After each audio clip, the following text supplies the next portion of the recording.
गुरु ऐसे विनय दे दे, गुणगान करूं तेरा। इस बालक के सर पे गुरु हाथ रहे तेरा। गुरु ऐसे विनय दे दे।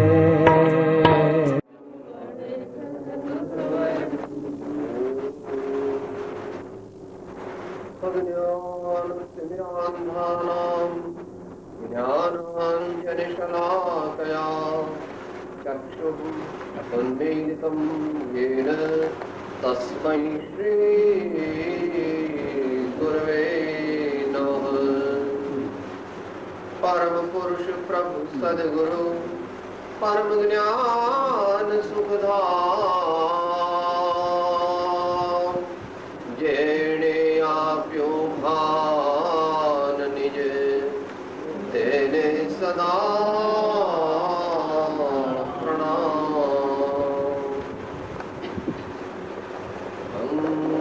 मंगलमय मंगलकरण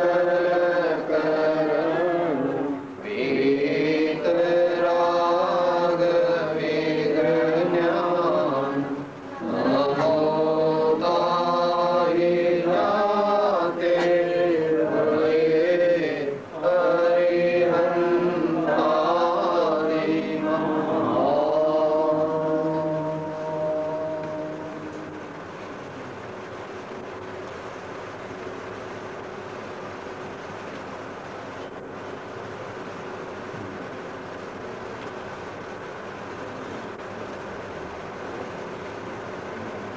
આપણે સ્વાધ્યાય અને સત્સંગ માટે ભેગા થયા છીએ, જે દ્વારા આપણે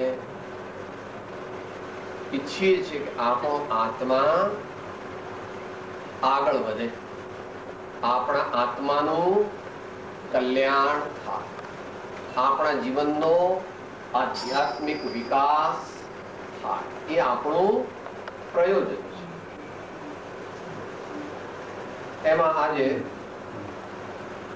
સ્વાધ્યાયમાં અવલંબન રૂપે આપણે વિચારીશું પરમ કૃપાળુ શ્રીમદ રાજચંદ્રજી ના વચનામૃતમાંથી પત્રાંક 80 પત્રાંક સમયની મર્યાદામાં વિચારીશું. આત્મકલ્યાણ કરવામાં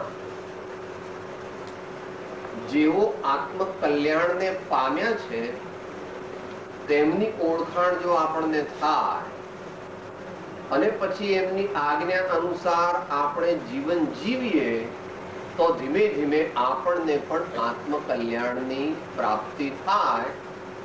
આ સિદ્ધાંત દરેક જ્ઞાની પુરુષોએ સ્વીકાર્યો છે.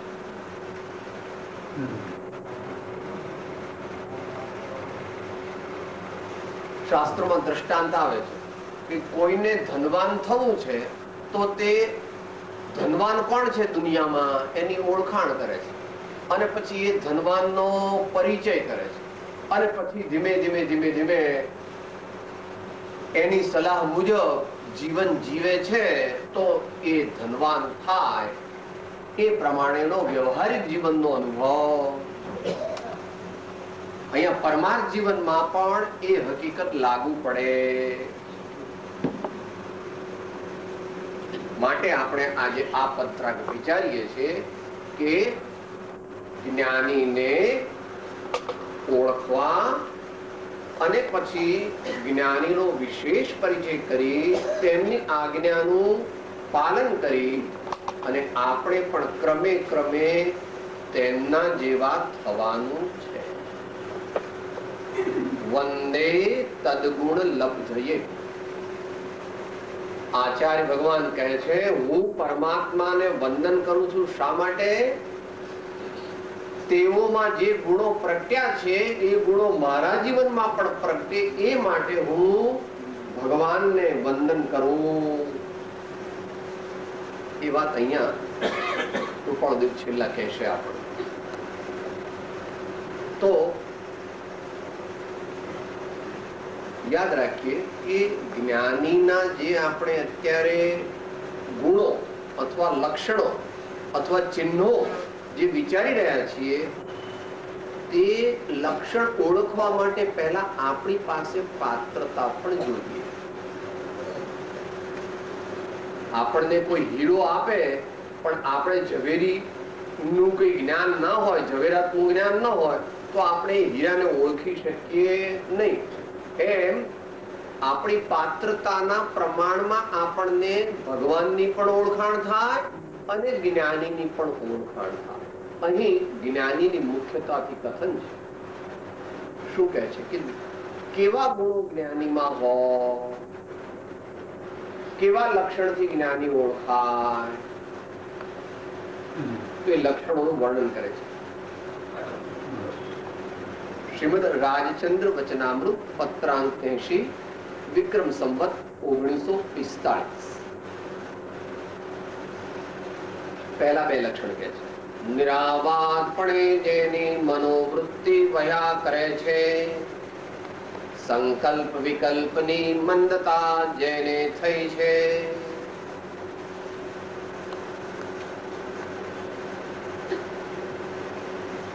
બાધા શબ્દ છે. ઓબ્સ્ટેકલ, ઓબ્સ્ટ્રક્શન, કોઈ અપેક્ષાએ તમે ડિસ્ટ્રેક્શન પણ કહી શકો, પણ મુખ્ય અર્થ છે બાધા એટલે ઓબ્સ્ટ્રક્શન. વિઘ્ન, આપણને અટકાવે તે. અહીંયા નિરાબાદપણે જેની મનોવૃત્તિ વહ્યા કરે છે, જેમની વિચારધારા અસ્ખલિતપણે આત્મા તરફ, પરમાત્મા તરફ અથવા સત્ય તરફ વહે છે. થોડું જરા સૂક્ષ્મ તો છે, એટલે કે સટલ છે. જેને જેની લગ્ની લાગે, જેને જેની રુચિ હોય, તેના જ વિચારો એને આવ્યા કરે મુખ્યપણે. કારણ કે મનોવિજ્ઞાનનો પણ નિયમ છે. જે મનોવિજ્ઞાનનો નિયમ શ્રીમદ દેવચંદ્રજી મહારાજે આપણને ભગવાનના સ્તવનમાં કહ્યો છે. રુચિ અનુયાયી વીર્ય ચરણ ધારા સધે, રુચિ અનુયાયી વીર્ય ચરણ ધારા સધે. જ્ઞાનીને શેની રુચિ છે? આત્મ તત્વની, શુદ્ધ આત્માની રુચિ છે. વળી નિશ્ચયથી તો શુદ્ધ આત્માની રુચિ છે, પણ ભેદરૂપ નહીં, વ્યવહાર નહીં.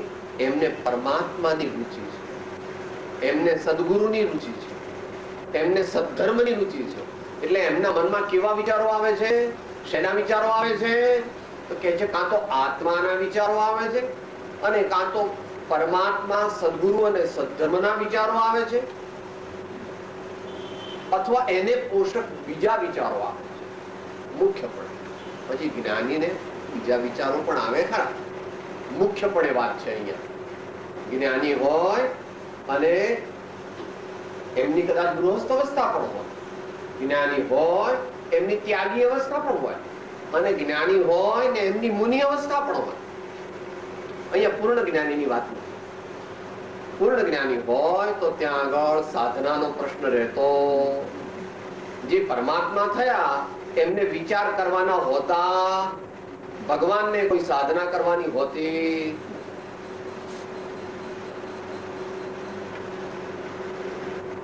એમનો જે થોટ ફ્લો છે,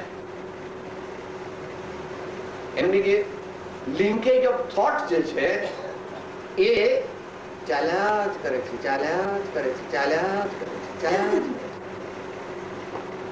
એનું દ્રષ્ટાંત આપણને યોગીરાજ શ્રી આનંદજી મહારાજે જે પ્રસિદ્ધ પદમાં કહ્યું છે, એનાથી આપણને એનો થોડો અહેસાસ આવે, એનું અનુમાન જ્ઞાન સારી રીતે થઈ શકે.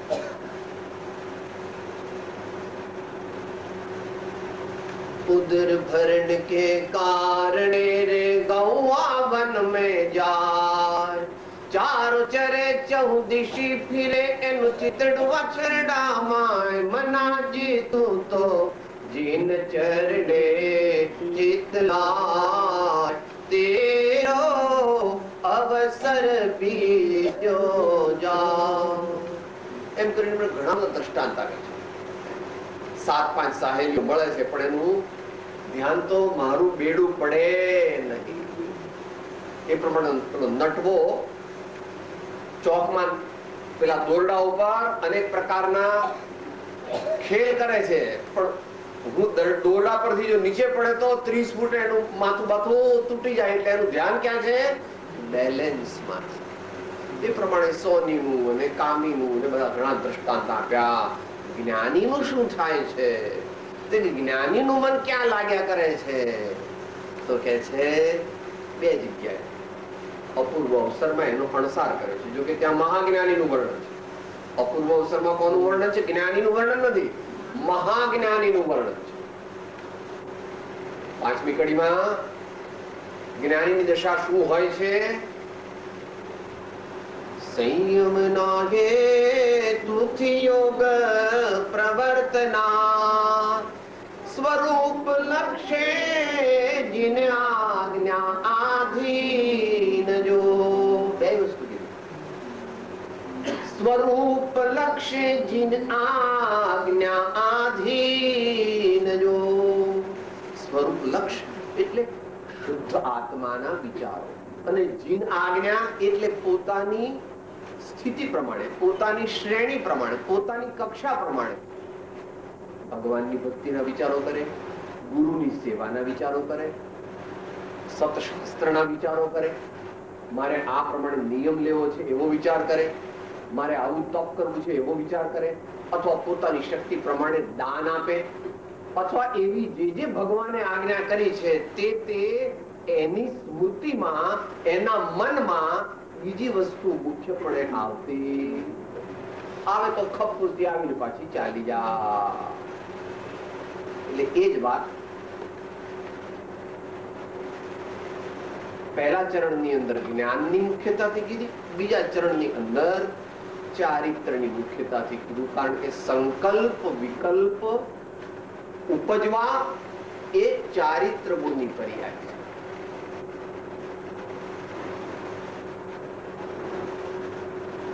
અંતિમ સંદેશમાં છેલ્લેથી બીજા શ્લોકમાં શું આપણે બોલીએ છીએ? ઉપજે મોહ વિકલ્પથી સમસ્ત આ સંસાર, અંતર્મુખ અવલોકતા વિલય થતા નહીં વાર. અંતર્મુખ અવલોકતા વિલય થતા નહીં વાર. જે જ્ઞાનીને પરમાત્માના દર્શન પોતાના હૃદય મંદિરમાં થયા, તે જ્ઞાનીને વારંવાર તે જ પરમાત્મા પ્રત્યે, તે જ પરમાત્મા દર્શન પ્રત્યે, એટલે તે જ હૃદયમાં જે વિરાજમાન ચૈતન્ય ભગવાન પ્રત્યે વારંવાર એમની ચિત્ત વૃત્તિ ખેંચાય.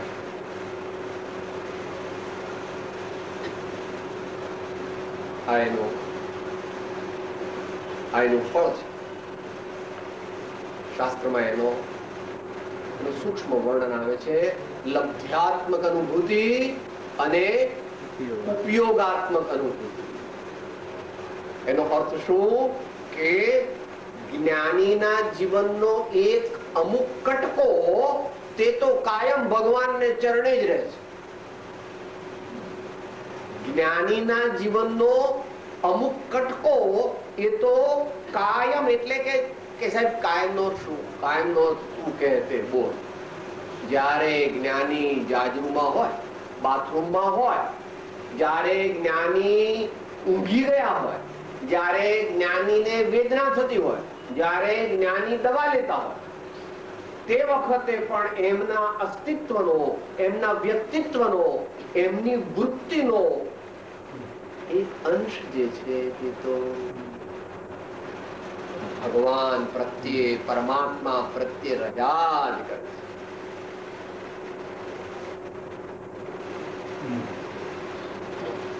સાહેબ એનું કઈ લોજિક છે ખરું? કે એનું પણ લોજિક છે.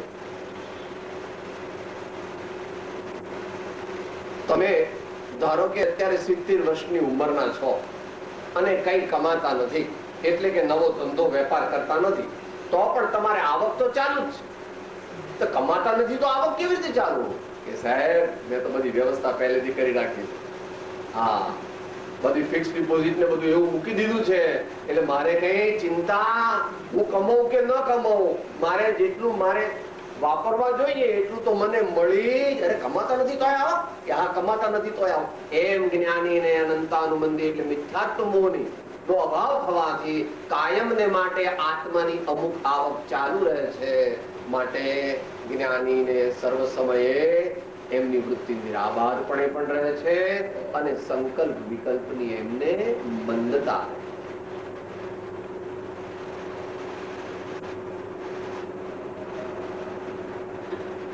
આ પ્રમાણે જ્ઞાનીની મુખ્યપણે અહીં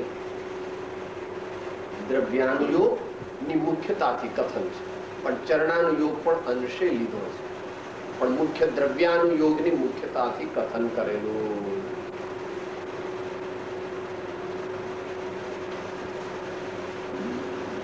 કહ્યું કે વિના પ્રયત્ને પણ જ્ઞાનીને પરમાત્મા સાંભળે છે. હું પૂછતો હતો કે એનું કઈ બીજું લોજિક છે, તો એ છે કે જગતના જીવો જેમને આત્મજ્ઞાન નથી થયું, ઘણો બધો પ્રયત્ન કરે છે તો પણ એમને ગુણ શ્રેણી નિર્જરા નથી, અને જ્ઞાની જે છે એમને 24 કલાક ગુણ શ્રેણી નિર્જરા છે એવું ભગવાને કથન કરેલું છે.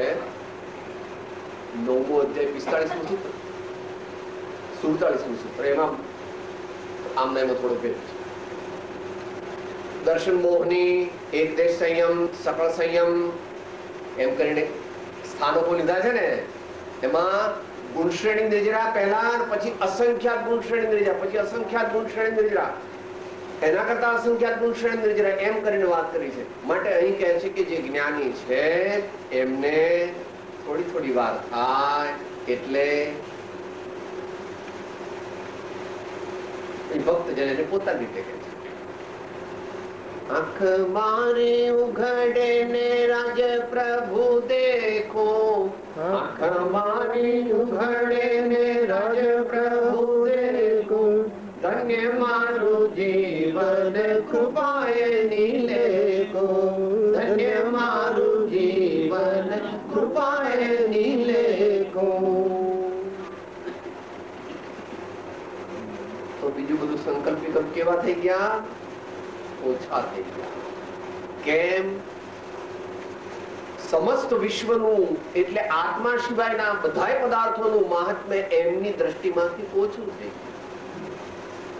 એટલે ધંધા વેપારની અંદર કઈ નુકસાન ગયું, કઈ ફાયદો થયો, ઘરમાં કઈ તૂટી ગયું, કઈ ફૂટી ગયું, ઘરમાં સ્વજનો નારાજ થઈ ગયા, રાજી થઈ ગયા, સમાજમાં સન્માન મળ્યું, અપમાન થઈ ગયું, ખાવાનું મોડું મળ્યું, ઓછું મળ્યું, વધારે મળ્યું, સારું મળ્યું, નસ્યું મળ્યું, જે છે તે બરાબર, જે છે તે તરત પોતાના મનને પાછું વાળી લે છે.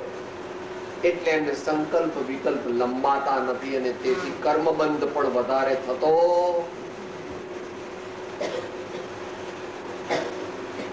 આવી એમની અંતરંગ મનઃ સ્થિતિ, મેન્ટલ સ્ટેટ એમની કેવી હોય છે એનું વર્ણન કર્યું. હવે જરાક આગળ પંચ વિષયથી વિરક્ત બુદ્ધિના અંકુરો જેને ફૂટ્યા છે.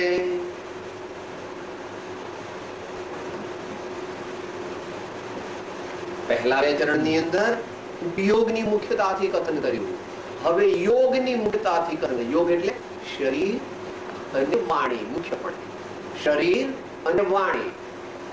પંચ વિષયથી વિરક્ત બુદ્ધિના અંકુરો જેને ફૂટ્યા, ઇન્દ્રિયો 5 છે અને એ મન છે, એ ઇન્દ્રિયોનો રાજા છે. એટલે સ્પર્શેન્દ્રિય, રસનાઇન્દ્રિય, ઘ્રાણેન્દ્રિય, ચક્ષુઇન્દ્રિય, શ્રોત્રેન્દ્રિય, અને એ બધાનો રાજા એ મન. પંચ વિષય તો સ્પર્શનો વિષય, રસનાનો વિષય. એ પ્રમાણે સુગંધ દુર્ગંધ રૂપી જે ઘ્રાણેન્દ્રિયનો વિષય અથવા નેત્રનો વિષય અથવા શ્રવણેન્દ્રિયનો વિષય, અને એ પાંચે ન હોય તો, એ પાંચેમાંથી એકે ન હોય તો પણ મન તો ઘાટ ઘડ્યા જ કરે છે. રાતના 10-11 વાગે સુવે છે, કશુંય કરતો નથી, પથારીમાં પડ્યો છે તો પણ મનમાં પેલા ફોડા ગણ્યા કરે છે. આનું આમ કરું, આનું આમ કરું, આને આમ કરો સમજાવી દઉં, આને આમ સમજાવી દઉં. ભાઈ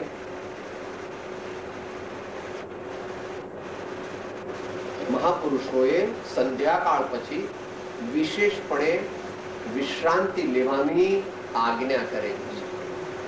માટે જે પણ કંઈ આપણે અર્થોપાર્જનનું કે કુટુંબનું કાર્ય કરવાનું હતું, મોટા ભાગે થઈ ગયું. હવે શાંતિ રાખો. પંચ વિષય, જે પાંચે ઇન્દ્રિયના વિષયો છે, એટલે એમાં 8 પ્રકારના સ્પર્શ લઈ લેવા, ષડરસ લઈ લેવા, 2 ઇન્દ્રિયોમાં ઘ્રાણેન્દ્રિયમાં દુર્ગંધ સુગંધ લઈ લેવા. આમાં 5 મુખ્ય રંગ છે. આમ તો 3 છે, પણ એમાં ધોળો અને કાળો ઉમેરી દે છે. આપણે નાના હતા ત્યારે બોલતા હતા ને, લાલ પીળો ને વાદળી મૂળ રંગ કહેવાય, બાકીના બીજા બધા મેળવણી થાય. હમણાં સ્વાધ્યાયમાં ત્યાં આવ્યું હતું કે આત્મામાં વિકૃતિ થવાનું પ્રબળ કારણ તે નેત્રેન્દ્રિય છે. જેણે પોતાની આંખોને જીતી છે, એટલે વિવેક પૂર્વક જેણે આંખોને જીતી છે તેણે અડધું જપી લીધું. આંખો પ્રમાણે હા 20 દોરા બોલે છે ને, એમાં કે છે તુજ નિયોગ સ્ફુરતો નથી, વચન નયન યમ નાહી, નહીં ઉદાસયન ભક્ત થી તેમ ગૃહાદિક માહી. મુખ્ય બેલા વચન નયન. મહાભારત શેનાથી ઉત્પન્ન થયું અને રામાયણ શેમાંથી ઉત્પન્ન થયું એ સેવી સમજી ના પડી. પહેલી તો ખબર પડી, પણ આ સોનાનું મૃગલું સીતા માતાએ જોયું. આવા મહાન જ્ઞાની એમને એમ થયું કે આવું સોનાનું મૃગલું બોલો. એ સોનાના મૃગલામાં એમની બુદ્ધિ ગઈ અને એમણે કીધું કે રામ તો હવે ચાલો ને, આમાં કઈ નથી. કે ના ના, હવે તો આપણે આ મહાભારત અને રામાયણ, આ મહાભારત ને આ રામાયણ સમજવા જેવું છે. માટે જે આંખ છે એ બહુ અગત્યની છે. ભગવાન એટલા માટે ઇરિયાસમેરી મુનિ મહારાજે માટે કીધી છે, અને સજ્જનની પણ વાત એ પ્રમાણે કહી છે કે મોટા પુરુષોની આંખ ઢળેલી રહે છે, આમ ઢળેલી રહે છે. આમ કોઈ દિવસ આમ જોતા નથી, આંખો ફાડી ફાડી કઈ જોતા નથી, ટીકી ટીકીને જોતા નથી. કારણ કે આ દુનિયામાં કઈ પણ જોવા જેવું નથી. જોવા જેવા બે છે, કાં તો પરમાત્મા અને શત્રુ ને પોતાનો. બીજું બધું ટીકા. અમારો બંગલો, અમારી મોટરો, મારા દીકરા કેવા સાહેબ જુઓ ખરા, બધું બરાબર છે. કઈ બહુ જોયા જેવું નથી. જોયા જેવા પરમાત્મા ને સદગુરુ છે. તારા દીકરા હોબસ જીવનમાં, અને તારા દીકરા બહુ સારા, બહુ સંસ્કારી, બધી રીતે હોશિયાર, પણ તોય પણ તારા નથી ખરેખર. એમાં દીકરા તારા નથી. એ ભાઈઓ, આ ફેક્ટરીઓ ને ઓફિસો તમારી, એવું વિશ્વનું સ્વરૂપ છે. ભગવાન કહે છે એટલે એમ નહીં, એવું જ વસ્તુનું સ્વરૂપ છે. કોઈ ઓફિસ કે ફેક્ટરી કોઈ પણ શેઠની સાથે અપવાદ રૂપે પડી નથી. અને કોઈ પણ દીકરો કોઈ માની સાથે ગયો, મા દીકરા સાથે જાય છે પણ પાછળ જાય છે. એક દીકરો હોય કે 2 દીકરા હોય, બહુ ભાલો હોય, અને પછી એમ ખબર પડે કે એક્સિડન્ટ થયો, ગુજરી ગયો છે, અને કોઈ ફોન કરે એટલે ખબર પડે શું સુરેશ શું ના, એ પણ જવી પડે. પણ તો એમાં વચ્ચે કઈ સાથે નથી ગયા. બહુ જ મોહને લીધે માને એટલું આત્મજ્ઞાન થાય છે કે એના નિમિત્ત કારણથી આયુષ્યના નિષેકો ખરી જાય છે, અને માનો દેહ અને આત્મા જુદા પડી જાય. તો પણ દીકરો તો પોતાના કર્મ પ્રમાણે ચાલી જાય, અને માં પોતાના કર્મ પ્રમાણે ચાલી જાય. બંને કઈ સાથે જતા. વિશ્વની વ્યવસ્થા એટલે જ્ઞાનીને કોઈ વસ્તુ મહત્વ એટલે કે છે 5 વિષયથી વિરક્ત બુદ્ધિના અંકુરો જેને ફૂટ્યા છે. અહીંયા જ્ઞાનીનું વર્ણન છે કે અંકુરો શબ્દ વાપર્યો. અંકુરો સ્પ્રાઉટિંગ હે સ્પ્રાઉટિંગ આપણા બધું ઓછું હોય આપણે જૈન પદ્ધતિ વાળામાં પેલા મગ ફણગાવેલા પડે ને અથવા તો જયારે કોઈ આંબો વાવે ત્યારે એમાંથી પહેલા આપેલો ફળગો ફૂટે ને એમ શુદ્ધ આત્મ તત્વનો અંકુરો જેના અંતરમાં ફૂટ્યો છે એવા એટલે મુખ્યપણે આ વર્ણન તે ચતુર્થ અને પંચમ ગુણ સ્થાન વર્તી જ્ઞાની ધર્માત્માઓનું છે. આગળના મુનિઓનું વર્ણન મુખ્યપણે કેવી બુદ્ધિના અંકુરો ફૂટે છે? વિરક્ત બુદ્ધિના અંકુરો.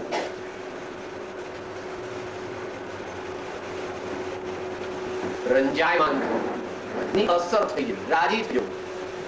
રંજ શબ્દ એમાંથી રંજનું રક્ત ભૂતકુદન છે ને વિરક્ત. વિરક્ત એટલે વૈરાગ્યવાન અથવા અનાસક્ત. અનાસક્ત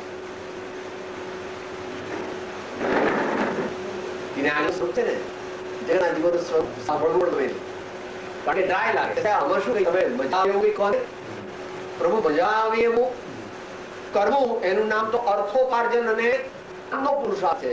ન મજા આવે એવું કરવું એનું નામ ધર્મનો પુરુષાર્થ. આટલા કાળ સુધી જે કર્યું તે કરતા હવે અટકો, તે બધાથી નિવૃત્ત થાઓ. મોક્ષમાં એવો છે આપણે બોલી જાય. કેટલે સુધારી વૃત્તિ કેટલી બગાડી, કેટલી સુધારી વૃત્તિ કેટલી બગાડી, કયા પાટે ચાલી રહી જિંદગી ની ગાડી, કયા માટે ચાલી રહી જિંદગીની ગાડી. પ્રભુ પંથ પામવાને પાટા બદલાવજો, પ્રભુ પંથ પામવાને પાટા બદલાવજો, પ્રભુ પંથ પામવાને પાટા બદલાવજો, પ્રભુ પંથ પામવાને પાટા બદલાવજો. આ જિંદગીના ચોપડામાં સરવાળો માંડજો, આ જિંદગીના ચોપડામાં સરવાળો માંડજો, આ જિંદગીના ચોપડામાં સરવાળો માંડજો, આ જિંદગીના ચોપડામાં સરવાળો માંડજો. જેને આત્મકલ્યાણ કરવું હોય તે જેવું જીવન જીવતો હોય એવું ને એવું જ જીવન જીવે તો આત્મકલ્યાણ થાય. જેવું અત્યાર સુધી કર્યું તેનાથી ઉલટું કરવાનું છે. વિષય નીકળ્યો છે તો પૂરું કરી નાખ્યું. જ્ઞાનીની દ્રષ્ટિ અને જગતની દ્રષ્ટિ વચ્ચે 180 ડિગ્રી છે. એટલે આપણી ગાડી અત્યાર સુધી ટોપ ગિયરમાં સંસારમાં ચાલી છે, એમાંથી બ્રેક મારીને થર્ડ ગિયરમાં લાવો, બ્રેક મારીને સેકન્ડ ગિયરમાં લાવો, બ્રેક મારીને ન્યુટ્રલમાં લાવો અને પછી રિવર્સમાં નાખો અને એક્સેલેરેટર દબાવો અને રિવર્સમાં ગાડી ચાલે ત્યારે મોક્ષનો માર્ગ પ્રાપ્ત થાય.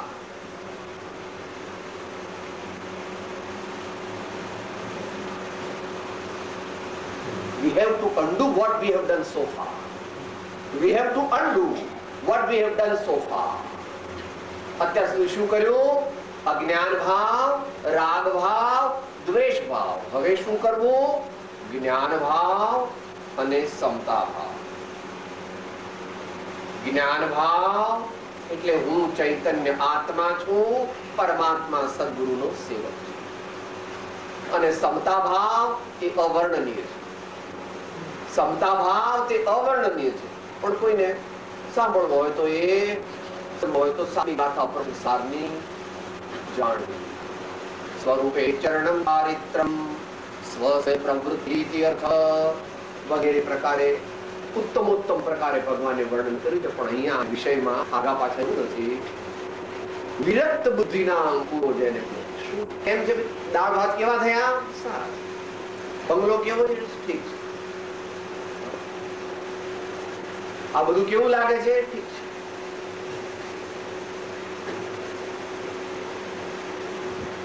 An enlightened soul cannot appreciate very much from inside anything that is worldly.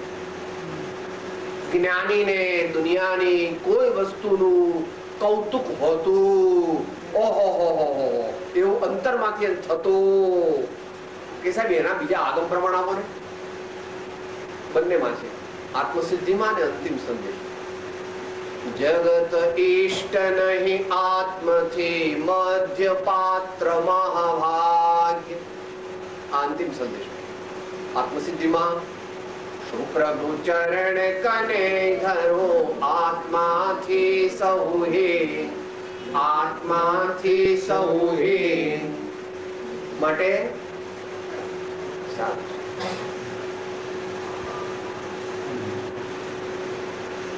એટલા માટે તેઓ અનાસક્ત છે, માટે તેઓ અંતરથી વિરક્ત છે.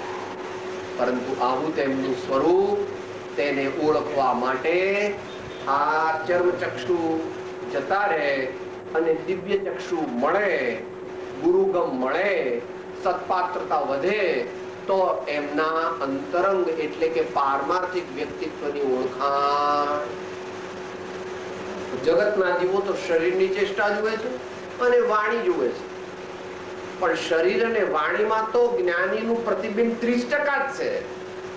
એમના આત્માનું પ્રતિબિંબ તો એમના અંતરંગ વિચારમાં અને અભિપ્રાયમાં છે.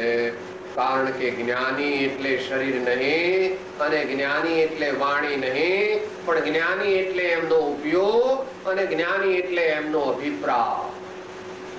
જ્ઞાની એટલે એમનો ઉપયોગ એટલે એમની ચિત્તવૃત્તિ, અને એમનો અભિપ્રાય એટલે એમનું intention, inclination, aptitude. That is his true self, not his body nor his speech. Though there is some reflection of his personality in his body and in his speech. એમ પણ છે પાછું, એમ પણ છે. એટલે અહો સત્પુરુષના વચનામૃત.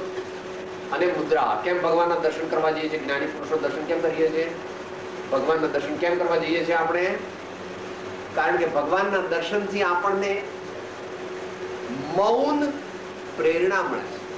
ભગવાનના દર્શનથી આપણને મૂક પ્રેરણા મળે છે. એમ જ્ઞાનીના જે મુદ્રા છે એમાં જો આપણી દ્રષ્ટિ પરોવાય અને આપણી લાયકાત હોય તો આપણને પણ એમના અપૂર્વ વ્યક્તિત્વની ઓળખાણ થાય. એટલે એ ત્રીજી વાત પૂરી થઈ. વિરક્ત બુદ્ધિના અંકુરો જેને ફૂટ્યા, ક્લેશના કારણ જેને નિર્મૂળ કર્યા છે. ક્લેશ, દુનિયામાં ગમતી વસ્તુ મળે અને રાજીપો થાય, અને દુનિયામાં અણગમતી વસ્તુનો ભેટો થઈ જાય તો અંદરમાં અણગમો થઈ જાય, અભાવ થઈ જાય. આવા પ્રકારનો ગમો અને અણગમો જે છે એને ક્લેશ કહેવામાં આવે છે. દુનિયામાં સારી વસ્તુ મળે અને જો રાજી થઈ જાય બહુ તો તે યોગ્ય, કારણ કે પૂર્ણ ઉદયમાં એકાગ્ર. અને એવી રીતે પાકમાં અણગમતી વસ્તુઓ ભેટો થઈ જાય તો આપણે સ્વાભાવિક અપ્રસન્નતા થાય, પણ સહન કરી લે. દરરોજના જીવન કેમ જીવવું? જ્ઞાની પુરુષોની વાણી આપણને શું બતાવે છે? જ્ઞાની પુરુષો પોથી પડીથી જુદા છે. જ્ઞાની પોથી પડી જુદા. પોથી પડી તો જે પેલું ગોપેલું છે એ બોલે છે, અને જ્ઞાની તો પોતે જે જીવન જીવે છે એમાંથી જે સાર કાઢો એ પણ બતાવે. એટલે દીકરો મારું કયું માનતો નથી, એને સમજાવો 2-3 વાર, અને ન માને તો 2 વાર, 4 વાર. સાહેબ મન માને બહુ લાંબો ટાઈમ થાય તો પછી વિચાર કરો. એને કેવું બેટા, આપણે મન મેળવો છો છે ને એટલે તું બીજે ઘેર રહેવા જા અને બીજે ઘેર રહેવા જઈએ, એનો કોઈ વાંધો નહીં બેટા. પણ આપણે મનમાં મતભેદ થાય પણ મતભેદ કરવો, મતભેદ થાય પણ મતભેદ કરવો નહીં.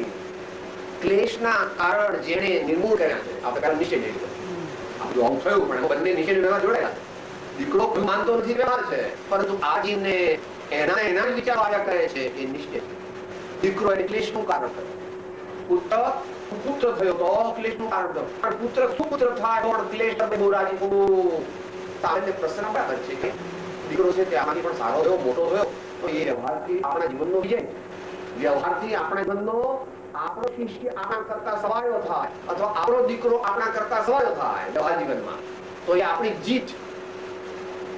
એ આપણી જીત છે. માટે આપણા દીકરાને, આપણા શિષ્યને આપણાથી પણ વધારે હોશિયાર, વધારે પ્રભાવશાળી, વધારે પવિત્ર, વધારે મોક્ષ માર્ગમાં આગળ જાય બનાવવાનો પ્રયત્ન વ્યવહારિક કર્તવ્ય છે. પરંતુ એનાથી રાજી કે નારાજી કરવી, રાજી કર્મોને નારાજી કરવી માટે ક્લેશના કારણ જેણે નિર્મૂળ કર્યા છે. હવે થોડું આમાં પ્રેક્ટિકલ આગળ એ પણ વિચારી લીધું. ધારો કે આપણે સોસાયટીમાં રહીએ છીએ, તમારે અહીંયા ફ્લેટ હોય તો એ ઘડ્યું, અથવા કોઈ સંસ્થામાં રહીએ છીએ અને આપણને કોઈ ભાઈ કે બહેન સાથે ઓછું ફાવે છે, ગમતી એનો આપણને અનુકૂળ તો આપણે એમની નિંદા કરવી, આપણે એમનો કોઈ જાતનો એવો ઈર્ષાથી એન્ટી પ્રોપેગેન્ડા ન કરવો, આપણે એમને મળવાનું ઓછું રાખવું અને મળીએ ત્યારે સામાન્ય શિષ્ટાચાર વિનય, શિષ્ટાચાર વિનય. ક્લેશનું કારણ થાય, આવે ને જોઈને ક્રોધ આવે, આવે ને જો મોહ આવે તો એમને બહુ મળવું નહીં. આ એક બાહ્ય ઉપાય છે. એનું લોજિક ક્યાં આપી છે લેતો નથી, પણ વાંચી દઉં ભાઈઓ 636 માં. બરાબર? એનું લોજિક 636 માં આવ્યું. ક્યાંય જાણી લે. જે વસ્તુ બહુ ગમતી હોય તો એનો ખૂબ ઘણો અપરિચય કરે. આડી આવે અને આ મને બહુ ભાવે છે, આ બહુ ખાવી છે, એમ થાય સાથે કે શું કરવું? આજે તને આ વસ્તુ મળશે જ નહીં, એ બાળકો કાઢીને બાજુ મૂકી દે. કાલે મળશે, હું તને આપત પણ તે કેમ કોઈ સાથે સાચી વસ્તુ એ વિના માર્ગ મળે, પોતા સાથે સખાઈ વર્તવું એ વિના મોમાર્ગ મળતો. એને કેવું આપતું પણ એના પર વૃદ્ધિ કેમ કરી કાલે એ પ્રમાણે ક્લેશના કારણે જેને નિર્મૂળ કર્યા છે. એટલે એમાં બંને જેનાથી બહુ રાગ થઈ જાય અથવા જેનાથી બહુ ક્લેશ થઈ જાય એ વસ્તુઓનો હોય જાય minimum, just the bare minimum. એટલા માટે જ્યારે જીવ વિશેષ ધર્મ કરે ત્યારે એને ઓટોમેટિક વૈરાગ્ય અને ત્યાગનો માર્ગ ગ્રહણ કરવો પડે. માટે લોક પ્રતિબંધ, સ્વજન પ્રતિબંધ, આદિ પ્રતિબંધ, અનુકલ્પ વિકલ્પ પ્રતિબંધ ઓછા છે, ઓછા છે. માટે એ વાત કીધી ક્લેશના કારણ અહીં તો જરા કડક શબ્દો વાપર્યું, નિર્મૂળ કર્યા. ઘણા જ ઘટાડી દીધા છે. સર્વથા નિર્મૂળ તો ન હોય, સર્વથા મંત્રમ હોય, 12મા ગુણ કર્ણાનું અને ચરણાની અપેક્ષા એ મૂળ હોતા. બધા કેવું બહુ સર સર્વ સંબંધનું એ બાંધનથી છે નિને ઈતર શુકવ મહત પુરુષને બંધો અપૂર્વ અવસર એવું ક્યારે આવશે. સિદ્ધિ ક્રમે થાય છે મોટા. એની યાદ રાખવું, આત્મજ્ઞાન વિના એનો પ્રારંભ થઈ શકે નહીં. દર્શન મોહ વ્યતીત ઉપજો બને. અને બીજી વાત કરી, આત્મજ્ઞાન કરતા પહેલા રાગ દ્વેષ ઘડવા પડે છે, આત્મજ્ઞાન થતો નથી. એ ટ્રિકી છે કે પહેલો કરવો વૈરાગ્ય, પહેલું જ્ઞાન કે બંને સાથે રાગ. શિક્ષાની શિક્ષા એવી હોય તો કાર્ય નથી. અને શિક્ષા બની ગમે તેટલી દીક્ષા લે તો તે પણ યથાયોગ્ય પ્રાપ્તિ નથી. માટે એક બાજુ શિક્ષણ અને બીજી બાજુ સદાચાર અને દીક્ષા. દીક્ષા શબ્દ બોલતો છે અત્યારે વ્યાખ્યાનો સમય નથી. અર્થાત આચાર મજબૂત કરો તો વ્યાપક્ષ મજબૂત, અને ચાર પક્ષ મજબૂત કરો તો આચાર મજબૂત. એમ બંને જેના થાય એ મહાન ધર્માત્મા બોધિ સમાધિને પ્રાપ્ત કરે. છેલ્લા દિવસ છે અનેકાંત યુક્ત એકાંત દ્રષ્ટિએ જે સેવા કરે છે.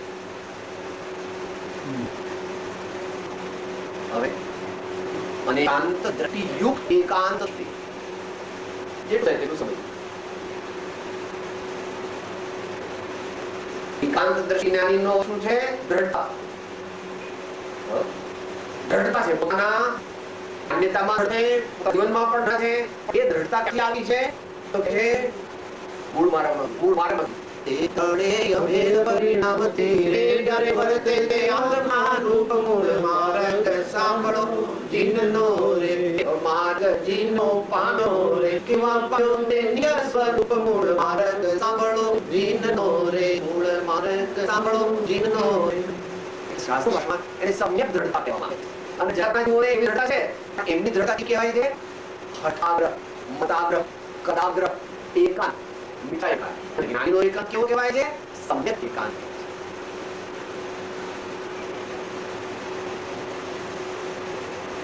જે ક્ષાએ જે કરે છે એમાં રહે. બીજી અપેક્ષા પણ સ્વીકાર. જેમ રામ એ સીતાના પતિ, તો કે કોઈ પૂછે ચોક્કસ સીતાના પતિ? હા.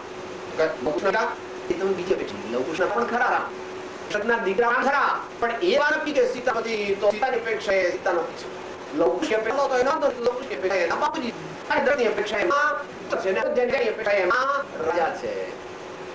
તો અનેકાંત દ્રષ્ટિયુક્ત એકાંત દ્રષ્ટિની સેવા કરે. એટલે એને જો આપણે અધ્યાત્મમાં લઈએ તો જે કઈ સાધન કરવું, ક્યારે પણ કરવું, કેટલું પણ કરવું, એ સર્વનો એક આશય છે, મારા આત્માની શુદ્ધિ થાવ, મારા ચિત્તની શુદ્ધિ થાવ. સ્વાધ્યાય દ્વારા કરો, ભક્તિ દ્વારા કરો, સત્સંગ દ્વારા કરો, ત્યાગા દ્વારા કરો, દાન દેવા કરો, મુજરી દ્વારા ધ્યાન ધરી કરો, પણ કરશે શું? શુદ્ધિ. સાધના પણ સાધ્ય, સાધન અનેક પણ સાધ્ય અનેકાંત દ્રષ્ટિ, પણ એકાંત દ્રષ્ટિની સેવા કરે છે. જેની માત્ર એક શુદ્ધ વૃત્તિ જ છે તે પ્રતાપી પુરુષ જયવાન હતો. જેની એક માત્ર શુદ્ધ વૃત્તિ જ છે. અહીંયા વૃત્તિનો અર્થ સિદ્ધાંતની અપેક્ષાએ નહીં કરતા અધ્યાત્મની અપેક્ષાએ કરો. સિદ્ધાંતની અપેક્ષાએ વૃત્તિનો અર્થ છે ચારિત્ર ગુણનું પરિણામ. સિદ્ધાંતની અપેક્ષાએ વૃત્તિ, બોલો ભાઈ, અધ્યાત્મ શાસ્ત્રના જ્ઞાન. દ્રષ્ટિ તે કયા ગુણની પર્યાય? શ્રદ્ધા ગુણની પર્યાય. જ્ઞાન તે જ્ઞાન પર્યાય, વૃત્તિ તે ગુણની પર્યાય. પણ એકલા વૃત્તિને એકાંત ગુણમાં સમસ્ત વ્યક્તિ લેવાનો, પણ મુખ્ય તો દ્રષ્ટિ શુદ્ધ. અને દ્રષ્ટિ હોવાથી પછી બધું પણ થવા માંડે. જે ઝાડના મૂળિયા સલામત હોય એ ઝાડ બધું કાપી નાખ, 3 થી 2 ફૂટ રાખવું, 50 ફૂટનું ઝાડ બધું કાપી 6 મહિના પછી જોઈને મૂળિયા સલામત છે તો એ ઝાડ ફરી ઉગાડવું. જ્ઞાનીએ શું કર્યું છે? મૂળિયા સંસારના કાપી નાખ્યા. એટલે બહારથી લાગે તો હજુ છે 15 દિવસ તો છે. 15 દિવસ પછી આવજો તો પાના જરા સૂકે અને એ ઝાડ થઈ. તેની માત્ર